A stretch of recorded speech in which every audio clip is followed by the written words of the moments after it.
大家好，欢迎来到松树心语。那在2022年5月29号啊，就是前天啊，有尼泊尔发生了一起小型空难啊，它从这个博卡拉机场起飞到佐姆索姆机场的一架双引擎飞机啊，它从9点55起飞啊，按道理应该是23分钟后就降落在佐姆索姆机场，但是呢，在降落前啊，撞到了道拉基里峰的一个余脉上，那么当时呢，这个就失去联系。那么现在呢，飞机的残骸和黑匣子已经找到，包括遇难的22个人的遗体啊，也都搜索到了。还是比较惨的，没有人生还啊。这个飞机呢是一架这个小型的双引擎飞机啊，是加拿大生产那种叫 DHC 6-300型的这个双水塔飞机。它大概载人呢是19名乘客，3名机组人员，一共22名。这个事故发生之后呢，因为天气状况也不太好，所以后来救援呢也耽搁了。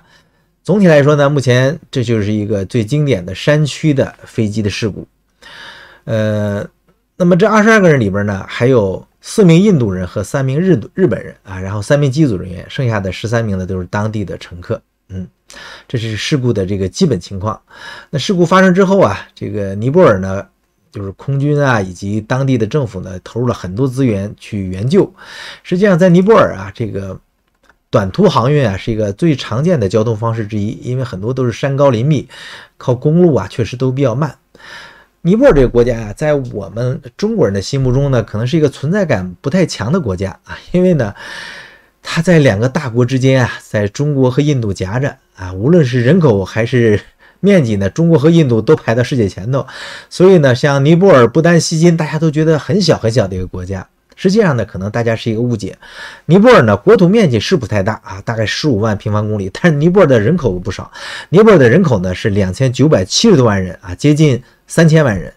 大家知道加拿大才多少人口啊？加拿大不到4000万人口，3800多万人口吧。所以尼泊尔的人口呢，在全世界是排第48位的啊，它的国土面积呢是排93位。那尼泊尔呢，也是一个联邦制这么个共和国啊，它之前呢是有国王的，后来呢大概就在08年啊修宪啊，就是改正了这个，就是把这个国王的退位啊，废除了这个君主制，改为这个联邦共和国。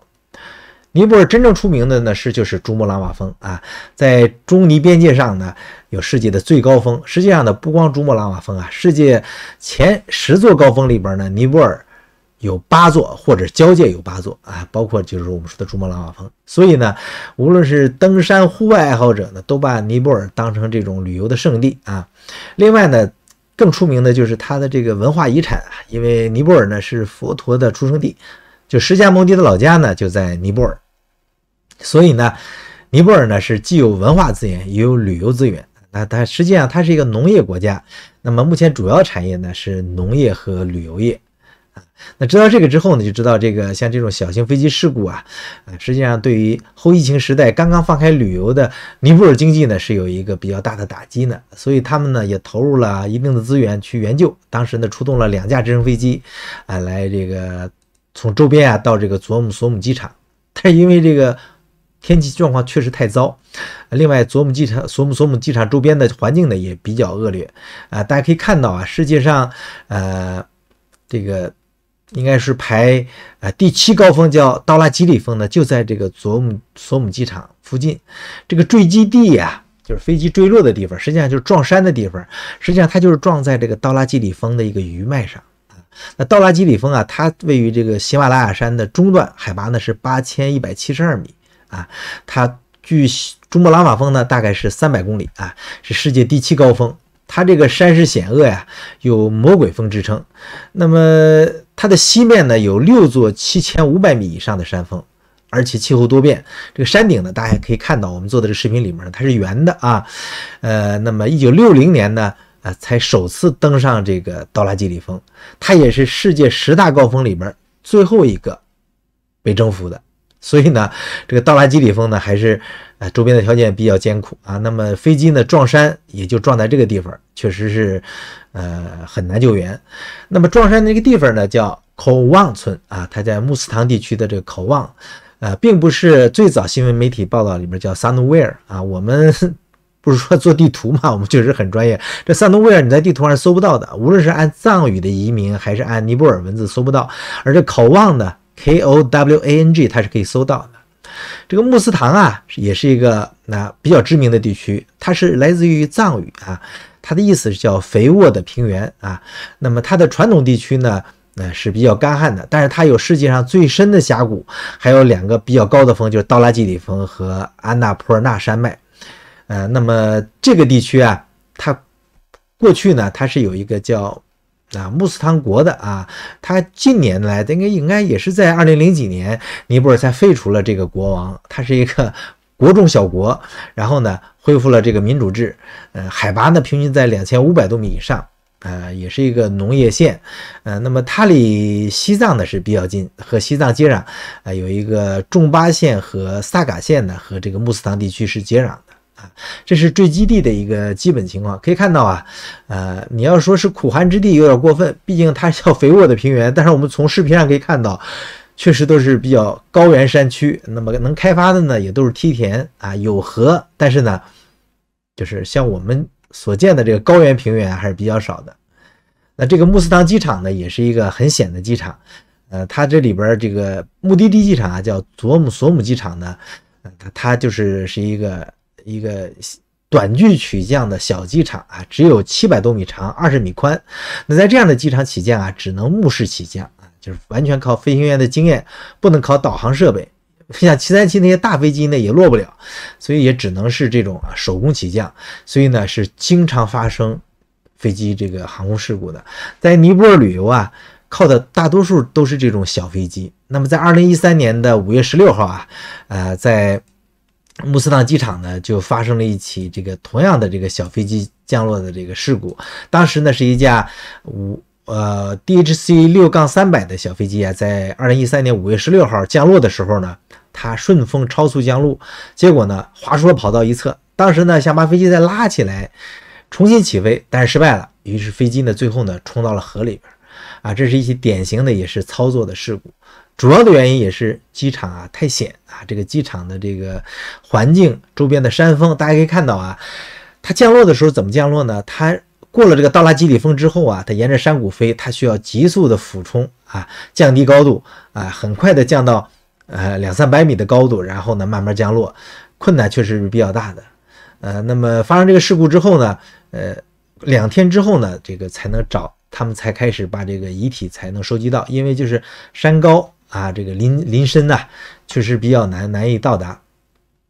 我们说起来这个尼泊尔的这个旅游啊，主要就是刚才说的这个登山啊，另外就是户外徒步啊。说到这儿呢，可以给大家介绍一个著名的这个户外徒步的网站啊，国内的叫8264网站。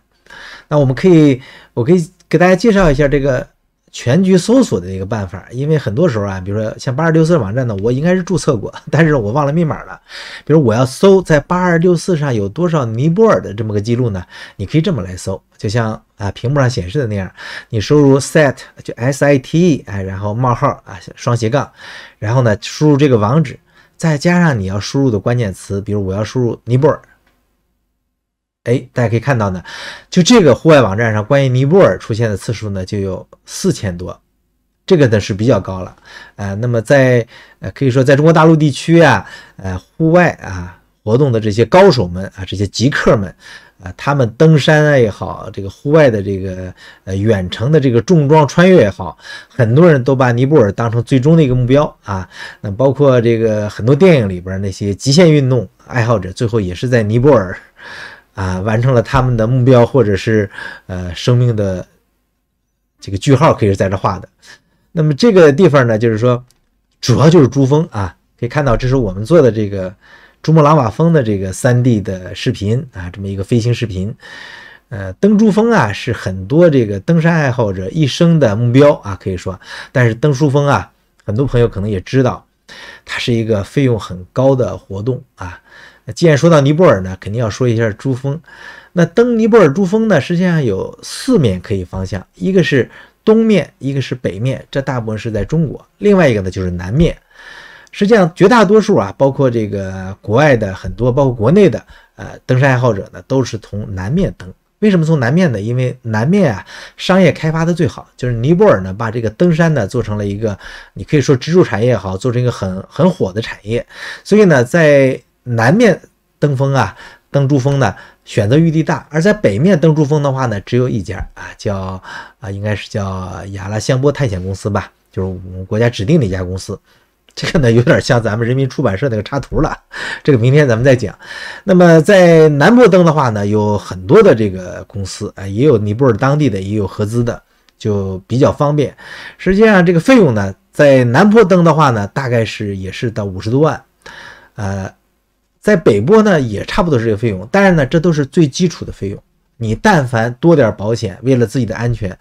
都到60、70万、上百万啊。那再往上一点的话呢，200万、300万都有可能的。那些大咖们，我们耳熟能详的王石啊、张朝阳啊，还有那些各种明星们登山，据说他们有的都是被抬上去的。你想那个费用得多少钱啊？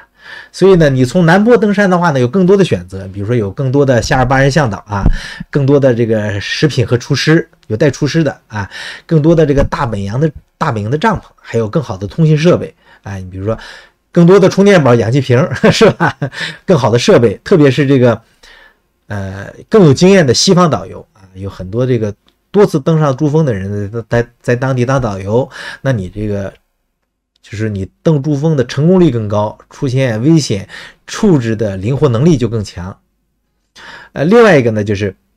像直升飞机资源啊，遇到急救以后的一些特殊资源啊，这就无法计了。所以呢，像那些大咖们攀登珠峰200、300万都是很有可能的。普通的登山爱好者，你是一个超级极客，你身体超级好，甚至你是黑登的方式，也需要10多万，最少10多万人民币以上。所以呢，登珠峰呢，你可以当成一个小目标啊，毕生的小目标。前提呢是一个是你的体力，一个是你的这个财力啊，还有一个勇气啊，很多人都回不来了。那像今天啊，我们讲的这个飞机遇难的这个小飞机遇难啊，里边的3个日本人，还有4个印度人啊，他们很有可能都是旅游的。那么在后疫情时代啊，尼泊尔呢已经彻底放开了啊，尼泊尔从4月份开始啊，已经把过去所有的这个对于疫情限制的这些政策呢全部取消了。倒不是说他们躺平了，他们在科学的防疫啊。那么在尼泊尔呢，我们可以看一下，我们找到这个美国大使馆的关于尼泊尔抗疫的这么一个介绍。你看他说什么呢？他说2022年3月10号啊，已经撤销了之前发布的所有的旅行警告。那么所有乘坐飞机抵达的乘客呢，现在都可以获得免检的落地签，记住落地签啊。所以呢，这个就比较好，你只需要这个在登机前1天啊做一个病毒检测就可以啊。那无论你是打过哪种疫苗啊，都可以出示就可以了啊，出示这疫苗证，然后呢，保证你做过核酸检测、病毒检测啊就可以了。但是呢，要求乘客呢，航空公司啊可以要求乘客，你如果要求不让你登机，那是另外的。尼泊尔呢对这个情况呢是没有严格要求的啊，也不需要隔离啊，只要是你就是对你所在国家就是有这个免签的，你可以用落地签到当地以后呢，出示你的核酸阳性证明，就可以到尼泊尔旅游了，多好啊！